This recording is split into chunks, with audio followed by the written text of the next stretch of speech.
Hi, I'm Adam Summer. You're listening to the Yerushalmi Talk podcast with the support of the Yeshivat Devar Yerushalayim in Har Nof, Jerusalem. This is Sheviis, chapter 4, Halacha 7.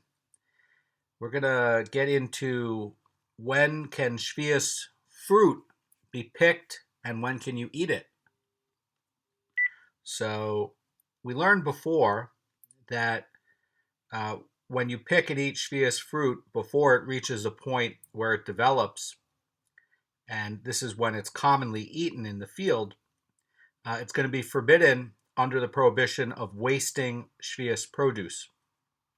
And the Mishnah before was looking at the stage of ripeness for figs and grapes, and it was looking at two stages on when it could be permitted to be eaten. And all the other fruits, if you're picking it too early and eating it, then it's going to be considered to be wastage and wasting it. You can't do that. But not so for figs and grapes. For figs and grapes, there's an earlier stage to eat it. So we're going to be covering here with olives and olive oil. And the idea is that when an olive reaches the stage where a quarter log of oil can be extracted from a seah of olives, this is when they've reached this level of ripeness, and this is where it's commonly going to be eaten in the field, and this is the point where it's not going to have any kind of waste on Sheviis. So the Mishnah starts off and it says, concerning olives, once they yield a quarter log of oil per seah, one may break and eat them in the field. This, by the way, is where the olives would be broken open and they would sort of be like rolled around with the fingers to soften them up, and that you would do before you ate it so it wouldn't be so bitter. And again, this is getting into where you have a custom to eat it in the field for the workers at an earlier stage than when it's more ripe to bring it in. And the idea is that, at this early stage, earlier, one does not bring them into the house to consume them, and he doesn't, use the olive oil. Even in the field, he doesn't use the olive oil. But the idea is that it's a custom that when people are sitting there working in the field, they'll eat it in the field with some bread. It's a small quantity, by the way. That's the note by the Rambam. And it's a limited quantity, says the Rambam in Shemitah 5:15, that can be picked and eaten even on the Sheviis year as well. And if you took them at this earlier stage and you brought them into the house as if it were ripe and as if these olives were ripe, which they're not, it would be considered as wasting Sheviis produce. Now, Sheviis produce may be used for any benefit similar to eating. So the idea is that what about washing the oil on your body? So one can use it for this only with substances that are normally used as like an oil, and to anoint it and to rub it on you. And I tell you something, we have a baby and the baby has some dry skin on his scalp, and we rub on the top of his head, and we rub olive oil on it, and it really helps, and it goes away. So at this early stage, oil that comes out of these olives is not going to be good for putting it on the skin, and in this earlier stage, it's really just going to be edible. It's going to be not to use it to oil up the skin, but once they ripen up, then you can extract oil from them, and it can be used for oil even on the Sheviis year. But again, that's going to be where they're so ripe that it's going to be normal to bring them into the house. And the Mishnah is going to continue. It's going to say, when they yield a half log of oil per seah, one may crush them and anoint himself in the field. However, he may not do so in the house.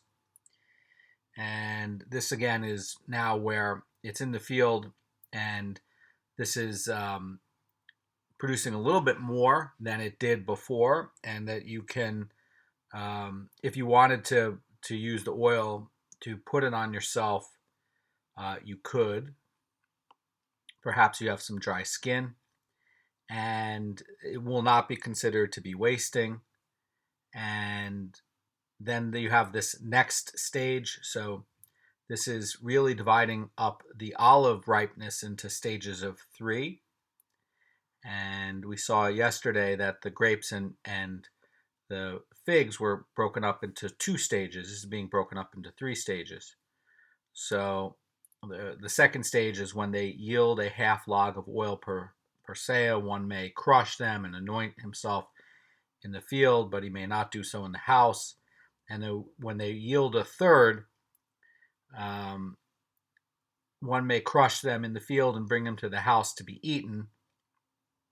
Now, at this point, they are normally brought into the house and eaten, and you're allowed to eat them in the house, even in Sheviis as well. And the Ravad about this is explaining it like how Torah's Kohanim is explaining it in Leviticus 25:5, that the processing of uncultivated Sheviis produce must differ from the normal procedure, so that if olives are being pressed in the field and it's not going to be the normal practice, then you would have to do it in a little bit different way, so that it's not customary or it's not normal. And there's another way where it could be looked at, according to the Rosh Mishans, that crushing them in the house is forbidden only at the 1/3 stage, but when the olives are more fully ripened, you're allowed to crush them even in the house. But I like what the Ravad is saying from the Torah's Kohanim, which is that if you're processing these uncultivated Sheviis produces, then you have to do it in a little bit different way. In other words, not exactly doing it in the normal practice. There are some people who do think that you can do it in the normal practice, but again, Torah's Kohanim doesn't think so either. So the Mishnah continues, and it says, similarly at this stage of growth is when they bring them into the house. In the other years of the 7-year cycle, they become subject to the obligation of tithes. So 2 things are going on here. You have Sheviis produce, which has sanctity, and you have the non-Sheviis years on when is it going to be subject to tithes. 2 different things. And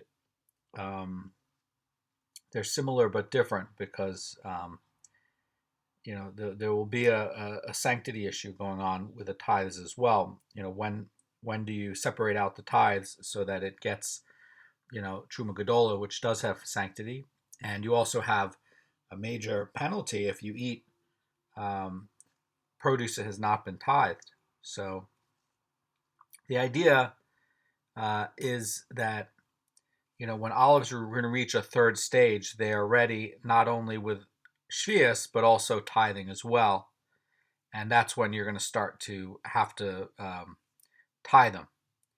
So according to one way to look at it, it's going to be where the olive itself reaches a 1/3 of its size. And another explanation about this is when it's going to reach a 1/3 of its oil. And so there's 2 different ways to look at it. And the idea is that depending on the degree of ripeness, tithing is either going to coincide with the stage at which Sheviis can be brought into the house, or it can come when tithing and can be at the slightly earlier stage when oil can come out. So the Rav is saying that in terms of olive size, the other in terms of oil and yield. So there's two ways to look at it on what it could be. Is it talking about how much at least a third of the potential future olive uh, oil will come out of this olive, or is it talking about where the fruit has reached a third of its size? And so that's going to be the question: is if it's going to be where it's going to be based on how much oil is going to come out, then it looks like the tithing is going to be a little bit earlier than Sheviis. But if it looks like it's going to be at the degree of ripeness, in other words, how big the size of the fruit is, then it looks like it's going to coincide with the Sheviis produce and the regular produce for tithing. So something to keep in mind. So the Mishnah is going to continue and it's going to say, in the other, similarly, at this stage of growth, in the other years of the 7-year cycle, they become subject to the obligation of tithes.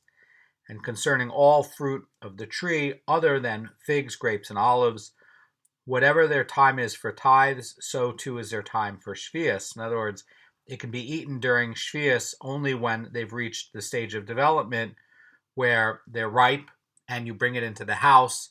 And at that point, it's not only going to be ready for Sheviis, but it's also going to be ready for tithes.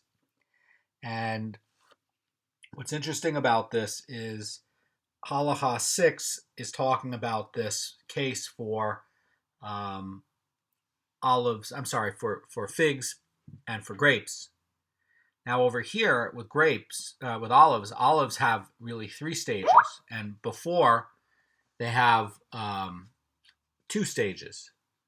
So, the idea is this mission is necessary because olives are not the same as figs and grapes. There's three aspects to it, whereas the others have 2. And over here, it could be where there's actually an earlier time for tithing and an earlier time when they're okay for Sheviis, and that's going to be a little bit different than regular fruit, and that's why this Mishnah is going to break out olives, and it's not just going to throw olives into the last Mishnah. In other words, there's something new here about olives that we didn't see before in Halacha 6.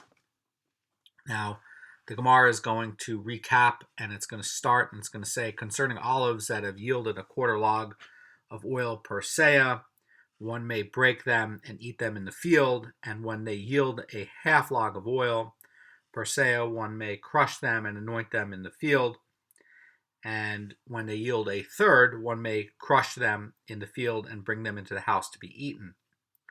So again, there's these 3 stages here of olive ripeness. Now, the Mishnah is going to talk about a third, and it doesn't specify a third of a log per seah as it does with a quarter and a half. So what does this mean by a third? So the Gemara asks and says, what is a third? Does it refer to a third of a log, or is it referring to the eventual yield? And the Gemara is going to explain it. It's going to say, when it has yielded a log of oil per seah, it is referred to as a third. In other words, says Rosh Trilio, it cannot mean that a third of a log, since the Mishnah here already is discussing olives of increasing levels of maturity, and it must mean that an olive is more advanced than the one that yields half a log. And the Gemara is going to explain why a log is referred to as a third. And the Mishnah refers to a log as a third. And it says, because the olives of the Mishnah are inferior olives, and that yield of 3 lugin per seah is is such where a log of oil, says Pnei Moshe, is a third of the olive's eventual yield. And the deep point here, says Pnei Moshe, is that the 1/3 stage has been reached when the olive yields 1/3 of the amount of oil that it will yield when it is mature. So with low-grade olives, this stage is going to be reached when the olives yield a log. And better olives, better quality olives, it's going to be the eventual yield. For example, if you have 6 logs per seah, well, this stage is going to be reached when they yield 2 logs per seah. And the Chazan Ish is saying about this that the Gemara's explanation of a third is referring to a log. And that, by the way, is coming as a direct quote from Torah's Kohanim. And the Ravad is looking at this text, and he's saying the following. He's saying, regardless of the final yield, once the olives reach a log per seah, they are considered to have reached the 1/3 stage. And in many cases, a log is going to be less than a third, and the Mishnah is referring to a log as a third because a log represents a third of the final yield with regard to low-grade olives. So that's going to be the idea here. So the Chazan Ish is saying like this. He's saying that a third is referring to the size of the olive rather than the volume of the oil. The Rosh also says this, by the way. And the Mishnah's 1/3 stage refers to when the olive reaches 1/3 of its full size. And this can seem to look inconsistent with everything that we've been talking about. It's unclear whether it's going to be the amount of oil, either for bad quality olives or for the final stage of how much olives will produce eventually, or whether it's the third of the size of the fruit, of the olive fruit itself. In reality, it's probably going to be the same, because if we look at the Ravad, and the Ravad is saying that the log is going to be a third of the final yield for low-grade olives, and if you're looking at olives that reach this 1/3 stage of readiness, in other words, they're going to grow by 2/3 more if you left them on the tree for longer, then they're both probably producing about the same amount of oil. I think that's the idea. So it looks like there could be a contradiction. And in fact, when you're looking at 1/3 sized olives, they're going to be producing oil at the same rate as inferior quality olives. And these inferior quality olives are probably 1/3 in size, and olives that are going to be less than that size are probably not going to produce enough oil to qualify to be ready in any way.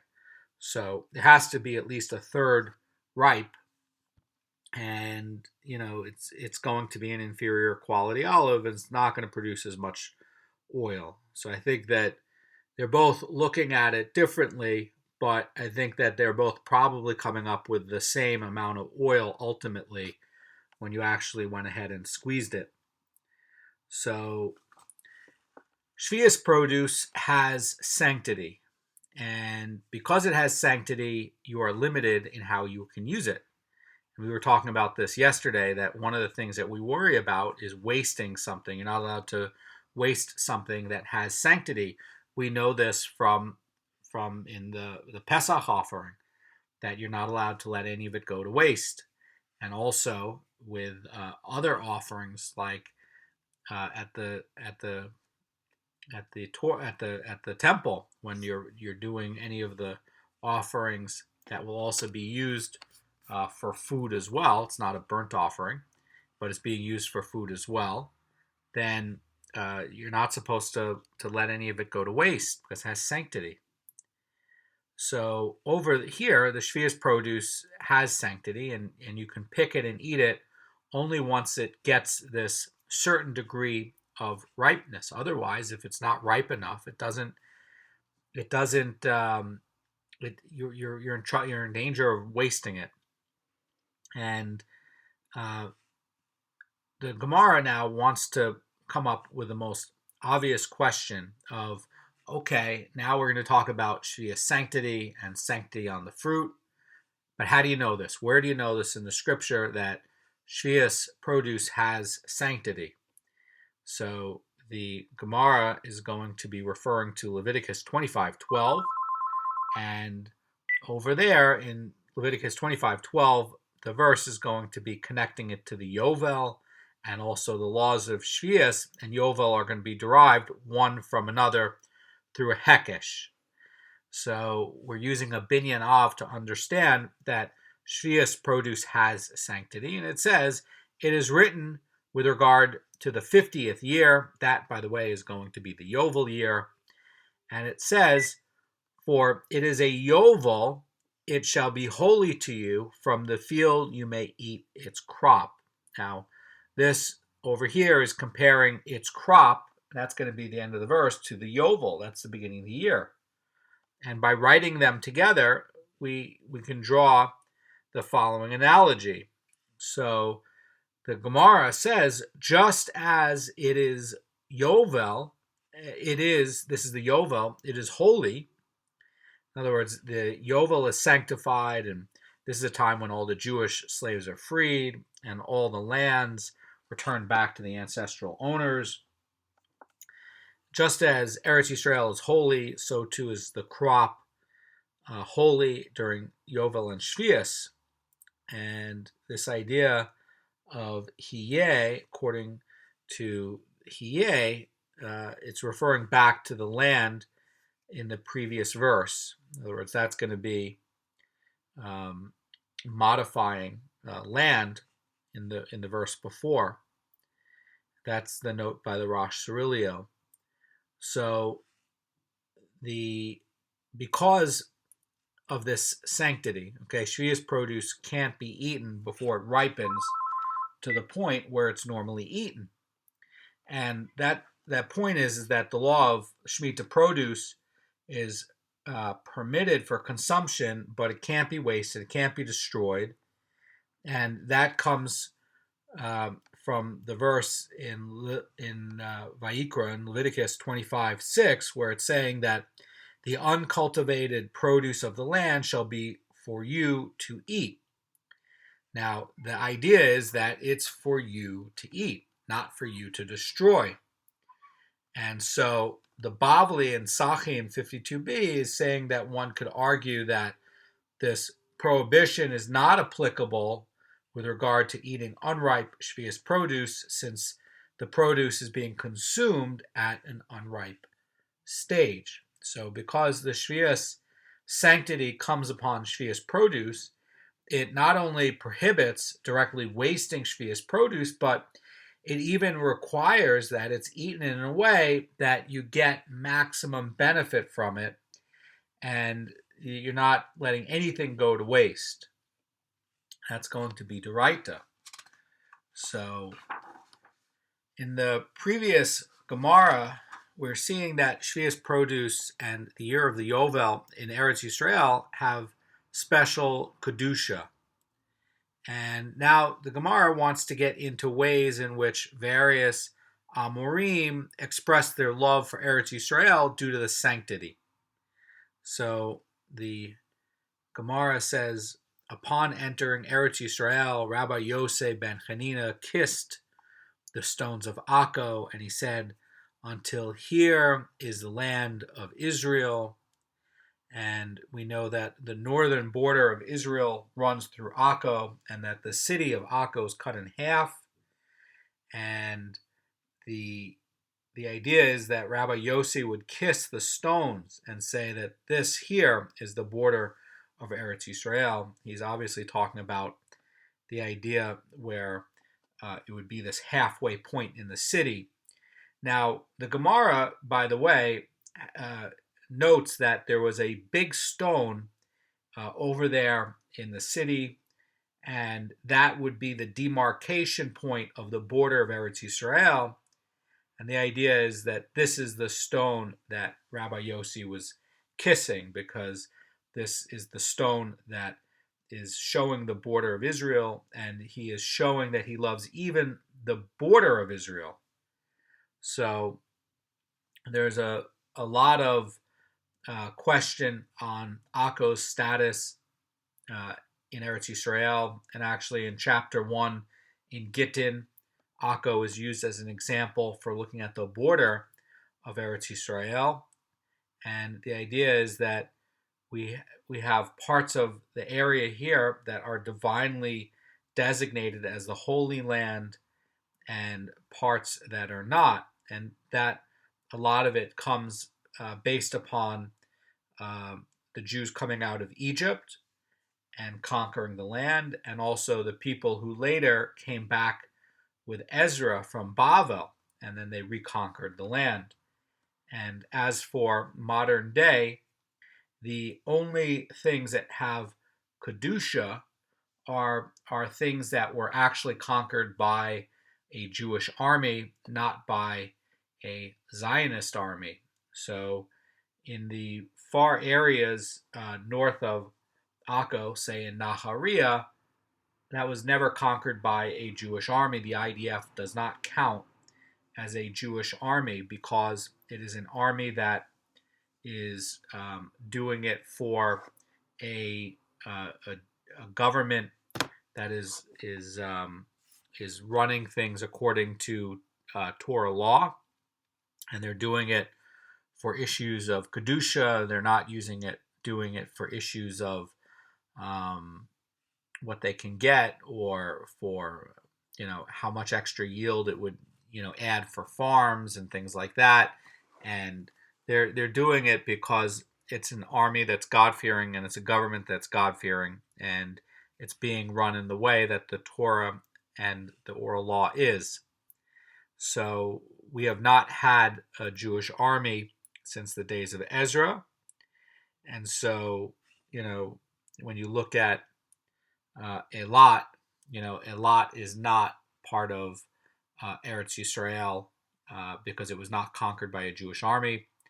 And, if you're growing things down there in the south, you don't have to worry about Sheviis sanctity. You don't have to worry about separating tithes from it because it's not halachic part of Israel.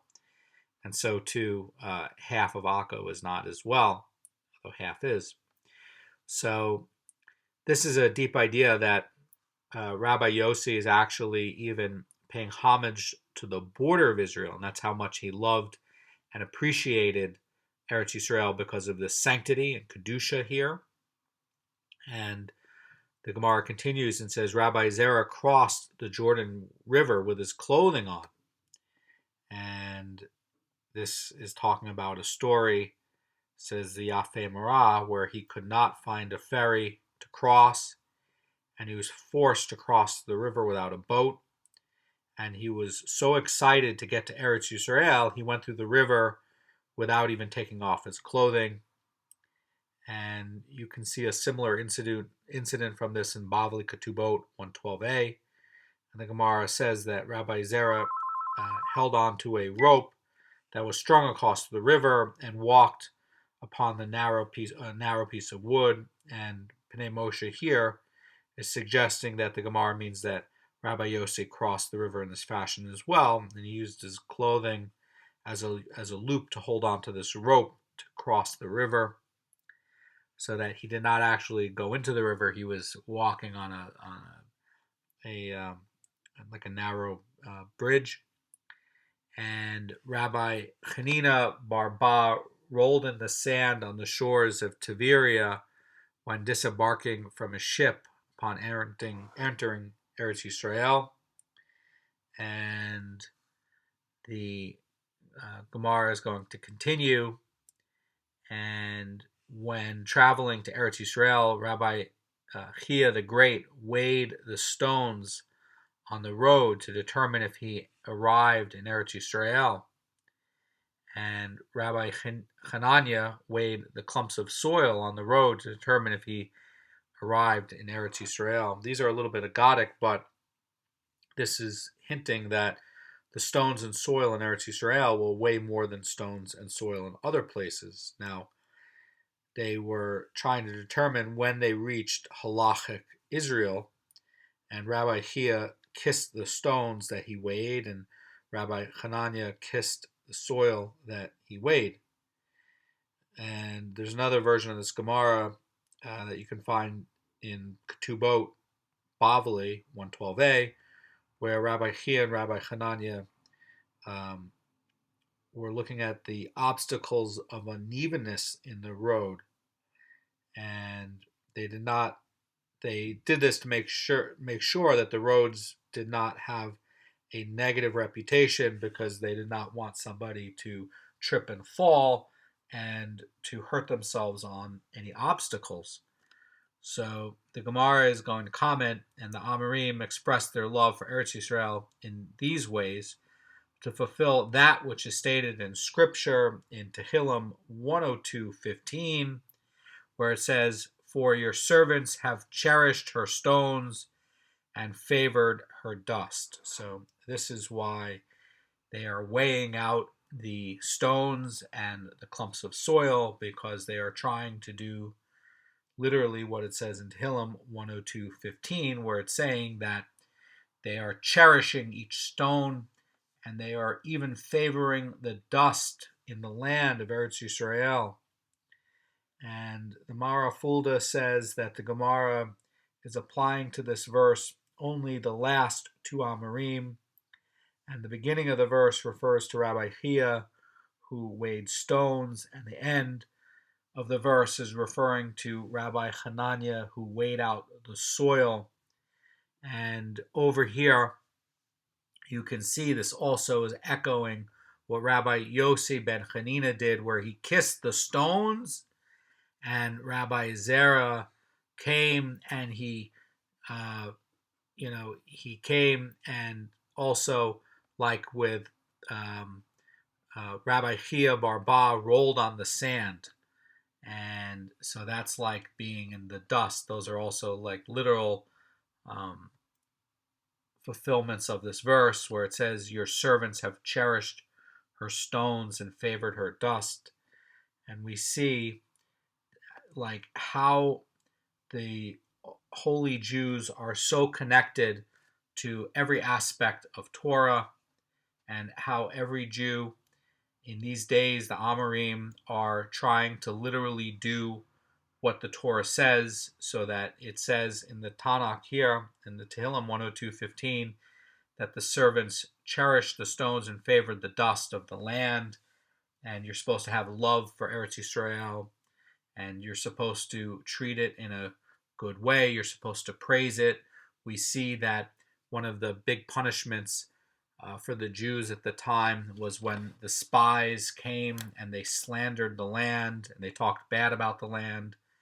And the idea is that the true servants of the Torah and the Jewish way are cherishing the stones and favoring the dust. And that is because we have a covenant with Kodesh Baruch Hu that we're going to have the land, and we're going to have a temple, third temple, which you can see in Ezekiel. And the idea is that you want to, stay connected to all of the aspects of Judaism, not just the land, but also the Torah and the mitzvot. And you can't understand the sanctity of the land. You can't understand sanctity or kedusha.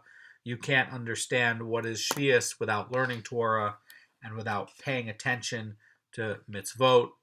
And you can't understand what's going on unless you are working hard and toiling in Torah to extract out of Gemaras the meaning of halachot. That, says the Chazan Ish, is the highest form of worship, is to sit there and work in books of halachot and to toil to try to get the deeper understandings of each halacha.